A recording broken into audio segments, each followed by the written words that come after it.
Just 1 year before breaking onto the international scene with their massive debut record, Of Monsters and Men won one of the biggest Battle of the Bands competitions in their native Iceland. True story.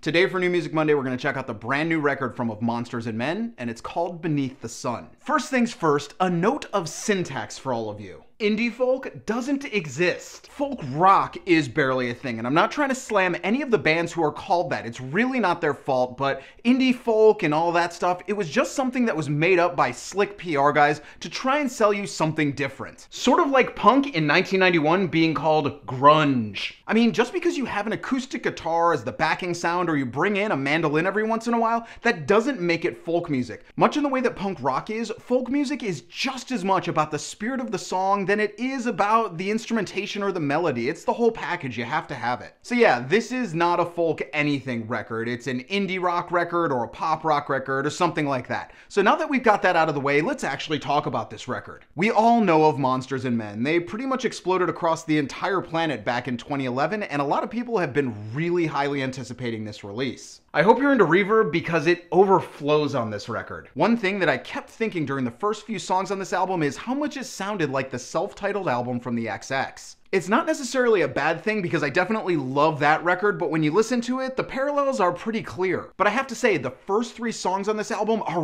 really good. The mood is awesome and the guitars are definitely in top form. All 3 of them are nice listens, and even for people who might not have liked that first album, I definitely recommend you check this out. It's a very accessible opening and introduction to this band. But that opening song, I'm really not sure how to say this. I think they were listening to Roxette's Must Have Been Love on repeat while they were recording this song. Yeah, the similarities are definitely there. It doesn't really detract from the song, but, you know, more of a friendly observation. The chorus here is solid, and this is definitely a show opener. This is going to explode live, and I have to say that the bridge section at the end of this song is really what sold me on the bulk of this album. It's the balance on songs like Hunger that really show how great the engineering team was on this album. The balance is just fantastic. They're able to bring in just enough noise but keep things delicate, and so many of my other reviews, you want to know what I want when it comes to balance. This is it. Pace and balance, folks. It's not that hard to do right. The opening to that song, Hunger, would work so well on a rainy, dark afternoon. It's just perfect for it. And they show that they know when to hold back. They don't overblow the mood like so many other people are recently. They understand what it is to make this musical statement, and they do their best to not interrupt that. But not so fast. Things slip up pretty bad right around there. Both Empire and Wolves Without Teeth are a bit bland, if not cliche. And they both suffered from this really dry drum sound that doesn't work at all. The idea that they put forth on the lyrics of the latter of those 2 songs, I feel like it's been done to death so many times. And to me, it kind of seems like this was crafted just to be a single and nothing more. It's pretty boring. After the opening trio of songs, this really took the air out of things. It's 8 minutes of mediocrity after what was a surprisingly strong opening. But I will say they make up for it very quickly, as Winter Sound just might be my favorite song on this album. I really dig it. The opening here is just wonderful, and it has this presence to it that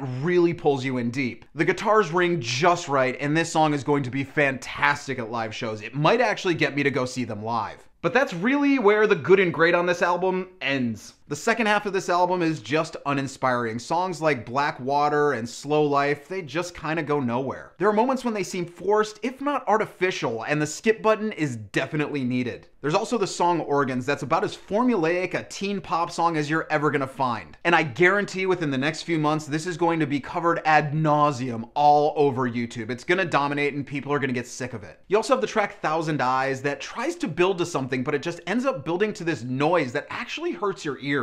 But you also do have one high point on the second half of this album, the song We Sick. It's a really great track. And the way that things slide into the chorus sections of this album, 2 thumbs up. The album closer, Backyard, points out one of the biggest problems on this album, sequencing. You see, this record does have a number of high points, and I think with a different ordering, the low points that you get wouldn't have been as obvious. Very early on, the ebb and the flow of this album fall apart entirely. You just can't dig in and really stick there. I mean, if you reorder the tracks, Backyard would have been a fantastic closer, but unfortunately, the song before it has a completely different style and mood, and it just kind of shifts back and forth in a bad way. It just sort of bounces all over the place, and for me, this comes down to laziness, because track ordering should never be a problem. This should not have happened. Sequencing should just follow the feel of the music, and this record doesn't. This record definitely had a ton of potential at the beginning, and I think we're seeing what Of Monsters and Men really is. This is a band that work really well in the EP format and not so much in the LP format. There's just enough filler on this album, kind of like their last record, that you just say, hey, why not put out a bunch of EPs? It's fine, it's 2015, you don't have to always put out full albums. I think had they gone that route and cut some of these songs off, this would have been a killer release. If you're avoiding this band just because they get mainstream airplay, get over yourself. There's just a ton of good music on this album, and while they do stumble at places, the points you're really going to enjoy definitely make this album worth checking out. So that's what I got for you guys today. I hope you dug it. Hop down in the comments and let me know what you think of the new Of Monsters and Men record and whether you think indie folk is really a thing or not. As always, you can follow me on Twitter and Facebook right here, and I'll see you guys again next time.